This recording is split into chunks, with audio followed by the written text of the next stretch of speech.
الله أكبر الله أكبر.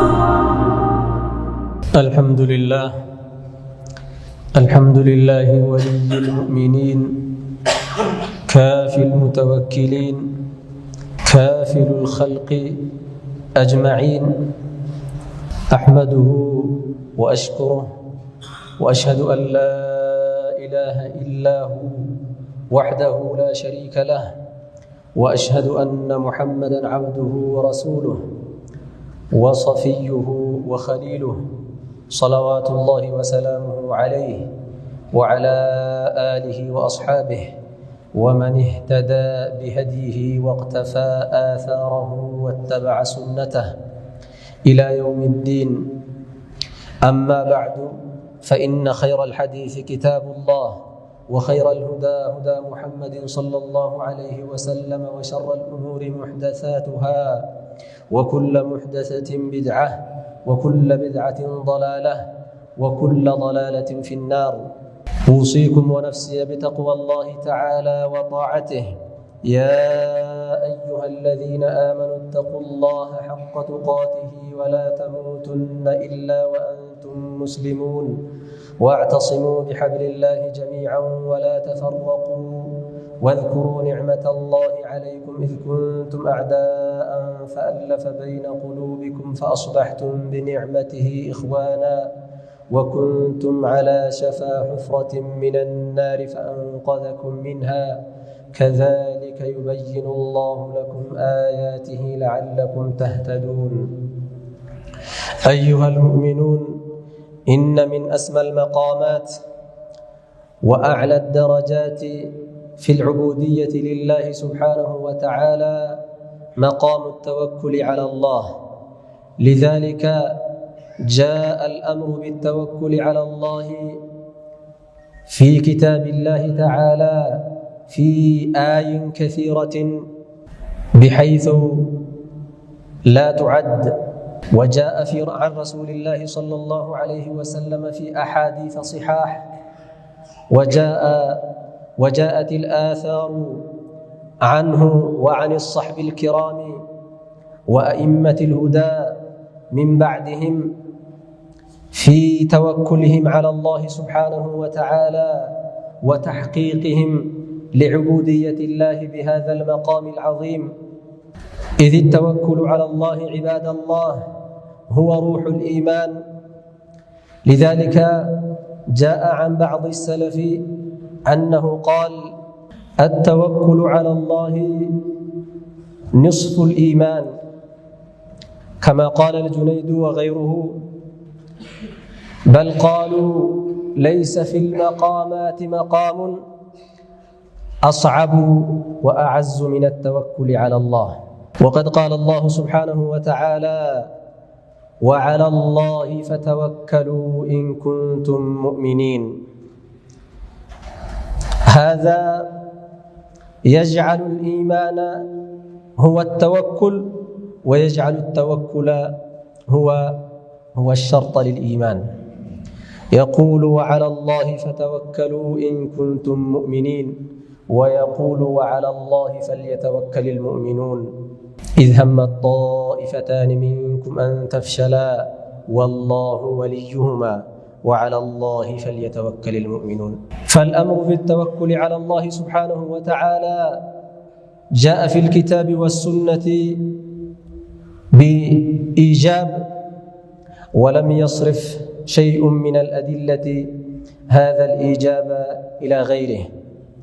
لذلك قالوا: التوكل على الله هو الإيمان، والتوكل على الله هو نصف الإيمان. والتوكل على الله سبحانه وتعالى ليس في باب الرزق فحسب، وإنما التوكل على الله أن يتعبد العبد لله سبحانه وتعالى وقد أيقن بأن الله سبحانه وتعالى سيجازيه. والتوكل على الله هو تعلق القلب بالله سبحانه وتعالى تعلقا كاملا لا يلتفت معه إلى شيء غيره سبحانه وتعالى. لا يلتفت معه إلى الأسباب ولا يعتقد أنها موجبة لنتائجها. هذا التعلق الكامل بالله سبحانه وتعالى هو الإيمان، هو التوكل على الله. وسيد المرسلين وسيد المتوكلين رسول الله صلى الله عليه وسلم طبق التوكل الكامل وكان القدوة في كماله، فقد جاء عنه صلى الله عليه وسلم أنه قال: لو أنكم كنتم تتوكلون على الله حق توكله لرزقكم كما يرزق الطير تغدو خماصا وتروح بطانا. وفي سيرته صلى الله عليه وسلم وأحواله وأيامه مواقف كثيرة جدا تدل على كماله صلى الله عليه وسلم وتحققه بهذا المقام. وكذلك كان الصحب الكرام رضوان الله تعالى عليهم ترى من عجائب توكلهم على الله سبحانه وتعالى ما لا يمكن تصديقه.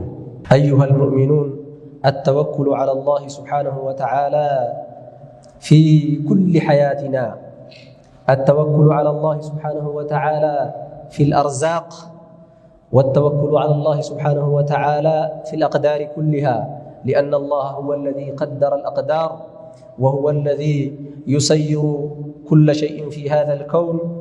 والتوكل على الله سبحانه وتعالى في الطاعة، في طاعته، مثل ما نتعبد الله سبحانه وتعالى في التوكل عليه.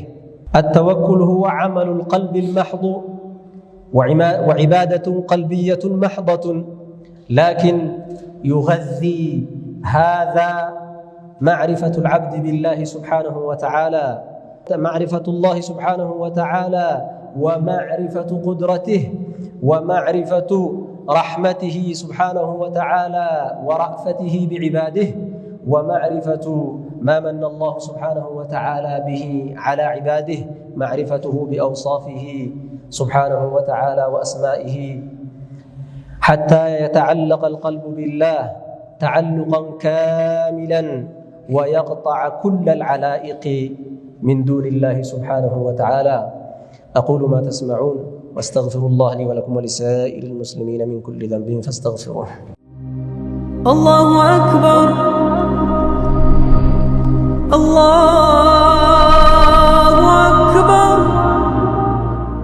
الحمد لله والصلاة والسلام على رسول الله وآله وصحبه ومن والاه. أما بعد، الله سبحانه وتعالى لنفرا يقبال الله لنفرا الله سبحانه وتعالى مفرات كمرقاقت باتشو الله سنقزا بزو مقاماتو تشالو بزو درجاو تشالو عنده درجة يبتشاو ليلاو يبتشاو مالت سايهون ወደ አላህ Subhanahu Wa Ta'ala በመናደርገው ጉዞ ውስጥ አላህን ስንገዛ የተለያዩ ደረጃዎች ተብሎ የተቀመጡ አሉ።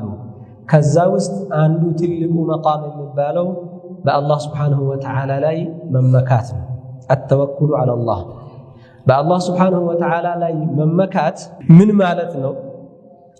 ሙሉ በሙሉ ሰውየው ልቡ ከአላህ Subhanahu Wa Ta'ala ውጪ ከሌላ ነገር ቁርጥ አድርጎ መቶ በመቶ በአላህ Subhanahu Wa Ta'ala ላይ ብቻ መንጠልጠል ማለት ነው።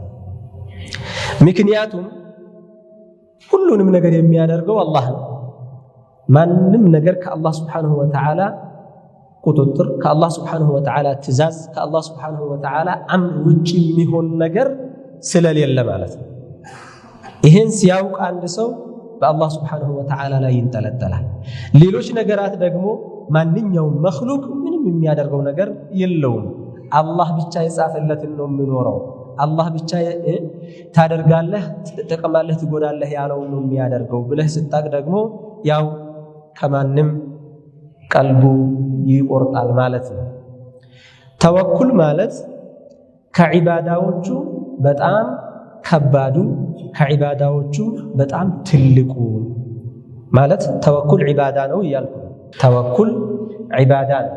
ምክንያቱም ዒባዳ ኢማ ዒባደቱን ቀልብየቱን ወኢማ ዒባደቱን ቀውልየቱን ወኢማ ዒባደቱን በደንየቱን በአካል የሚሰራ ዒባዳ ወይም በምላስ ማለት ነው። ይሄ አንድ ላይ አካል ሊባል ይችላል። እንደገና በቀልብ የሚሰራ ዒባዳ ልክ እንደ ኢኽላስ ልክ እንደ ሲድቅ ልክ እንደ የቂን ተወኩል የምንለው ዒባዳ ሰውየው በአላህ ላይ በመመካቱ ዒባዳ እየሰራ ነው ያለው ማለት ነው። ባርነቱን እያረጋገጠ ነው ለአላህ ማለት ነው። ዑቡድያውን እያረጋገጠ ነው ያለው ማለት ነው። ትልቁን ደረጃ እንዳው አላህ ሱብሓነሁ ወተዓላ ኢነላሃ ዩሒቡል ሙተወኪሊን በሱ ላይ የሚመኩትን ይወዳቸዋል አላህ።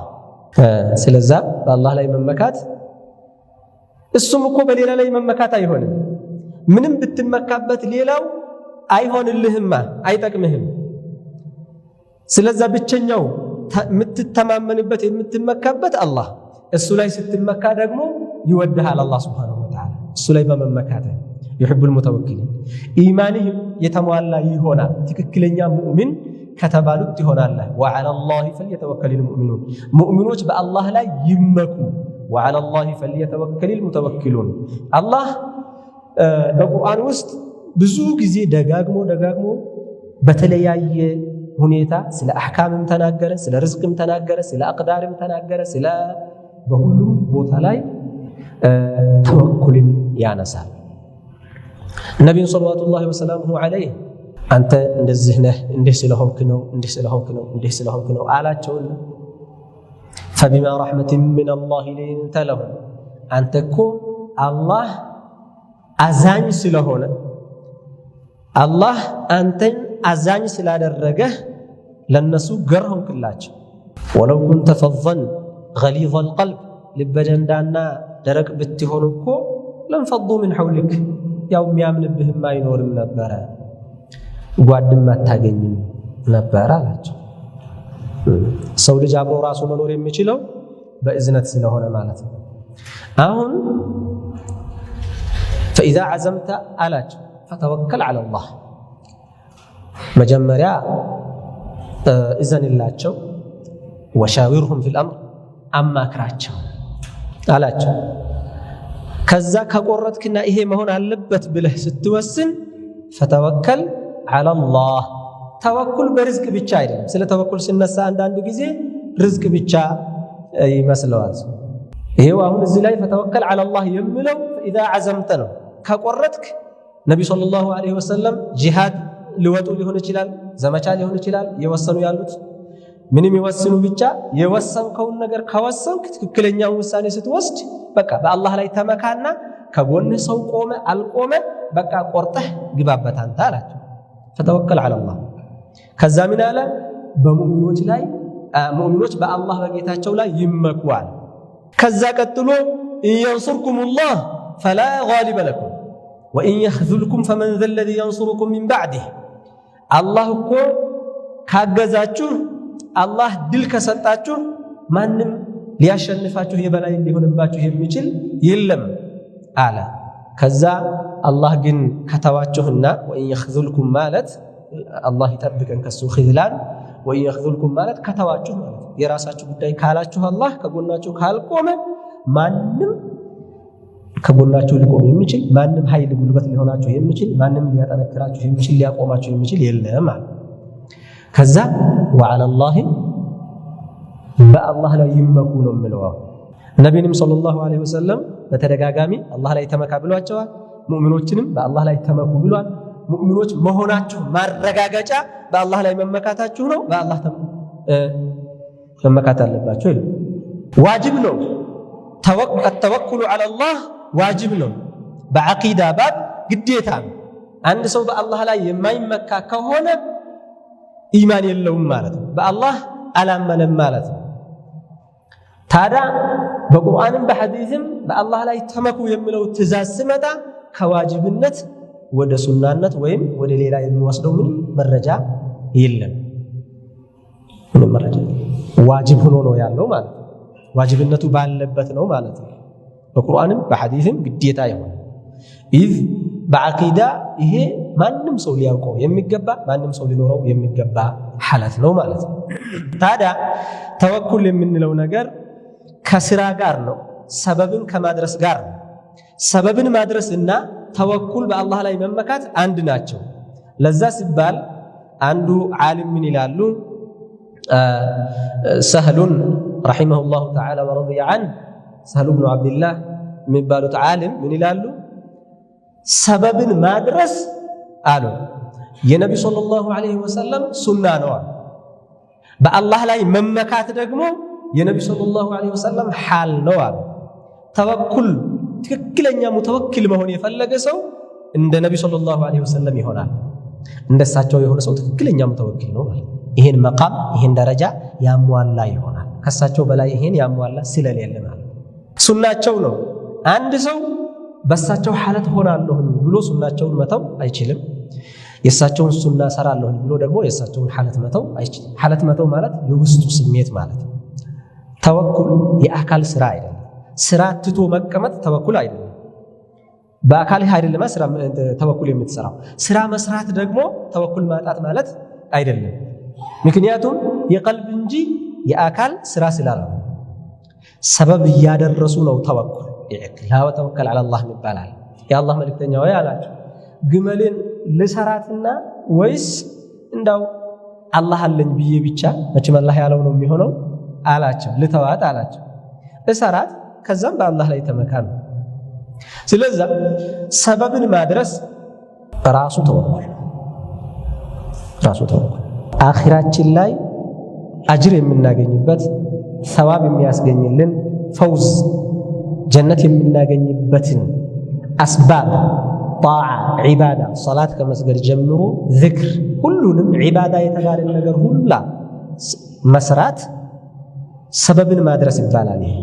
ሰበብን ማድረስ ነው። ሶላት መስገድ ሰበብ ማድረስ ነው። መጦም ሰበብ ማድረስ ነው። ይሄው አላህ አድርጎ ያለውን ነገር ብቻ ማድረግ ይሄው እንደዚህ ቁጭ ብላችሁ እኔ እንደዚህ ስናገር ይሄ ሰበብ ማድረስ ነው። ይሄ ከዛ ሁለተኛው ደግሞ የሰበብ አይነት ዛሂር የሆነ الاسباب الظاهره ዛሂር የሆነ ሰበብ ለከስብ ገንዘብ ለማግኘት ህይወትን ለመምራት ምን ለማድረግ እውቀት ለማግኘት እነዚህ ደግሞ በአካል የሚታዩ የምናደርጋቸው እንቅስቃሴዎች ሰበቦች ናቸው። ሁለቱም ሰበቦች አላህ ግዴታ አድርጓል። ይሄን ተወጥቶ ሰውየው ከዛ በኋላሳ በአላህ ላይ ይመካል ማለት ነው። ሶላቱንም ስንሰግድ ዒባዳውንም ስንሰራ በአላህ ላይ ተወክለን መሆን አለበት። ሰበቡን አደረስንኛ ይሄ የሰገድነው ሶላት ግን አጅር ስለማስመዝገቡ በአላህ ላይ ነው መወከል አለብን ማለት ነው። ተወከልቱ ዐለላህ መቼም አላህ አጅሩን ይጽፍልኛል ኢንሻአላህ። ኢነሁም ካኑ ዩሳሪዑነ ፊል ኸይራት ወየድዑነና ረገበን ወረሀበን ወካኑ ለና ኻሺዒን ይላል ቁርአን። ሩሱሎችን ሲናገር እነሱን መከተል ስላለብን አላህ ሱብሓነሁ ወተዓላን መገዛት አላህ ሱብሓነሁ ወተዓላን ትእዛዙን ማንሳት ያዘዘውን ወይም ደግሞ አስባቦቹን አድርሱ ያላቸውን አስባብ ማድረስ። ከዛ በኋላ ግን እነዚህ ሰበቦች ውጤት እንደሌላቸው አድርገህ ከአላህ ብቻ መጠበቅ አላህ ላይ ብቻ መንጠልጠል ነው ተወኩል ማለት። ኢዘን ተወኩል ስንል በአቅዳሩ ሁላ አላህ ሱብሓነሁ ወተዓላ እድሜያችን፣ ርዝቃችን፣ ሁሉም ነገር ተጽፏል። ስራችን ሁላ ተጽፏልና በአላህ ሱብሓነሁ ወተዓላ ላይ መወከል መንጠልጠል ማለት ማንም ነገር ውጤቱ የሚገኘው አላህ ውጤት ይኖርሃል ሲባል ሶላት ይሰግዳል ሰውየው ከሶላቱ ላይ ሶላቱ አጅር ማስመዝገብ ከሌለበት ሶላት አበላሽተሃል ተብሎ ሊያስቀጣው ሰግዶ ደግሞ ትልቅ አጅር ሊያገኝበት ይችላል ማለት ነው።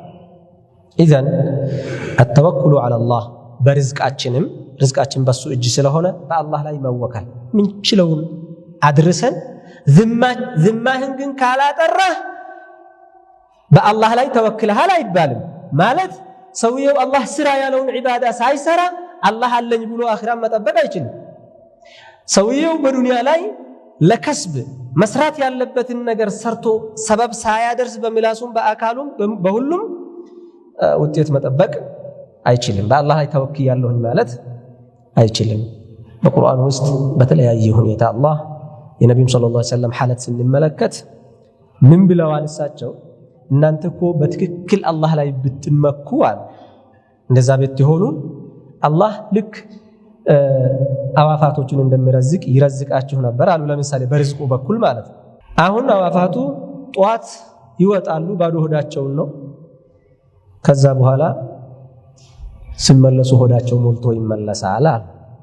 ማለት ሰበብን በትክክል ማድረስ ያን ስታደርግ ግን ሙሉ በሙሉ ቀልብህ በአላህ Subhanahu Wa Ta'ala ላይ ቁርጥ ብሎ ማለት ወደ አላህ አልቀህ ማለት ሙሉ የምትጠብቀው ከአላህ ብቻ ሆኖ ማለት ይሄን ብታደርጉ አላህ እንደ በቀላል ይረዝቃችሁ ነበር በመጠበቅም እንደዛው አላህ Subhanahu Wa Ta'ala ይጠብቃችኋል አንዴ ነብዩ ሰለላሁ ዐለይሂ ወሰለም ከዘመቻ እየተመለሱ አንድ ቦታ አረፉ ተኙ ሁሉም ሱሐቦች ቀላይ አረፍ ብለዋል አንዱ ሰው መጥቶ ሰይፋቸውን መዞ ሰቅለዋት ነው የተኙት ሰይፋቸውን የሚያጅበው እኛ በአገራችን ማንም ሰው ስተኛ መሳሪያውን ተንተርሷት ነው የሚተኛ አሁን እሳቸው ስቅል አድርገው ተኙ ከዛ መጣና አንዱ ሰው የእሳቸውን ሰይፍ اخترط عليه سيفه ሰይፋቸውን መዘዘና ይሄው እንግዲህ ያስፈራራቸው ፈለገ አሁን በቃ አለቀልህ አላቸው ማን ያድነሃል አሁን አላቸው አላህ ነው የሚያድነኝ አሉት ተሸሹ እንኳን አላላቸው አልደነገጡም እንኳን አጂብ በአላህ ላይ ያላቸው ተወኩል ማለት አልደነገጡም ምንም አልተረበሹ አላህ ነው የሚያድነኝ አሉት ከዛ አሁንም ማስፈራራቱን ቀጠለ አላህ ነው የሚያድነኝ ሲሉት ከጁ ላይ ሰይፉ ወደቀና አነሱ አሁን አንተን ማን ያድነሃል አሉት ሲሉት እኔስ ሊገልህ ነበር ሐሳቤ የነበረው ኩል ኸይረ አኺዚን አላቸው አንተ ግን የተሻለ ሰው ሁን አላቸው እንደኔ መጥፎ ባትሰራ ይሻላል ተወኝ ይቅርታ አድርግልኝ አላቸው ይቅርታ አደረጉለት ነብዩ ሰለላሁ ዐለይሂ ወሰለም وهكذا ሁሉ ህይወታቸውን ብትመለከቱ ነብዩ ሰለላሁ ዐለይሂ ወሰለም በጣም የተወኩልን ጥግ የደረሰ ህይወት ነው የኖሩት አንድም ቀን ጠላታቸውን ፈርተው አያውቁም አንድም ቀን አላህ አድርግ ያላቸውን ትተው አያውቁም እንዲህ ይሆናል በዚህ ይሆናል ምናምን ብለው አያውቁም ሙሉ ተወኩልን ኑረዋል ማለት ነው እኛም ያ ነው የሚጠበቅብን በአላህ Subhanahu Wa Ta'ala ላይ መመካት በአላህ ላይ መመካት ርዝቅ ብቻ አይደለም በአላህ ላይ ተመክቻለሁ ማለት አይችልም ሰውየው የሥራውን ሰዓት አሳልፎ በአላህ Subhanahu Wa Ta'ala ላይ ተመክቻለሁ ብሎ ደግሞ በሐራም መንገድ ማግኘት የለበትም በሁሉም ነገር ላይ ወደ አላህ Subhanahu Wa Ta'ala ቀልባችንን ልናደርግ ይገባል ረሱሎቹ ኢንነሁ ኢላ በሸሩን ምስሉኩም አሏቸው ይላል ቁርአን ከዛ وعلى الله فليتوكل المؤمنون مؤمنوች በአላህ ላይ ይመኩ አሏቸው وما لنا الا نتوكل على الله وقد هدانا سبلنا አላህ ቀጥተኛው መንገድ መርቶናል በሱ ላይ መመካት እንዳለብን አሳውቆናል ማን መመኪያችን እንደሆነ አውቀናል ስለዚህ በአላህ ላይ የማንመካበት ምክንያት የለም አሉ ይላል መጨረሻ ላይ وعلى الله فليتوكل المتوكلون መመካት የፈለገ በአላህ ላይ ይመካ እሱ በቂው ስለሆነ قل لن يصيبنا الا ما كتب الله لنا هو مولانا وعلى الله فليتوكل المؤمنون እንደውም ሱሐቦቹ ከነብዩ ሰለላሁ ዐለይሂ ወሰለም ጋር ይሄን እንዴት ተጥቢቅ እንዳደረጉት ቁርአኑ ሲናገር እነዛኮ ጦር ሜዳ ደክሟቸው ቆስለኛ ሆነው እንዳሉ የተመለሱ ጊዜና እንደገና ተነሱ ተባለ እረፍት እንኳን ሳይደረግ ሰዎች ሊያስፈራሯቸው ሞከሩ ጠላቶች ወሬ የሚነዛ ሰው ይላኩ ያስፈራሯቸው ሞከሩ እነሱ ግን ምን አሉ وقالوا حسبنا الله ونعم الوكيل እኛ አላህ በቂያችን ነው እሱ ነው ወኪላችን ማንም ምንፈራው ነገር የለንም አሉ ይላል ታዲያ በአላህ ላይ መመካት ተወኩል ያለው ሰው ቀልቡም ንጹህ ይሆናል ጤነኛ ሆኖ ይኖራል ማንኛውንም የሚያደርገውን ነገር ትክክለኛ ማድረግ ያለበትን ሰበቡን ያደርሳል ከዛ በኋላ ስለ ውጤቱ ግን አልহামዱሊላህ ረብል ዓለሚን ብሎ ይቀበላል ማለት ነው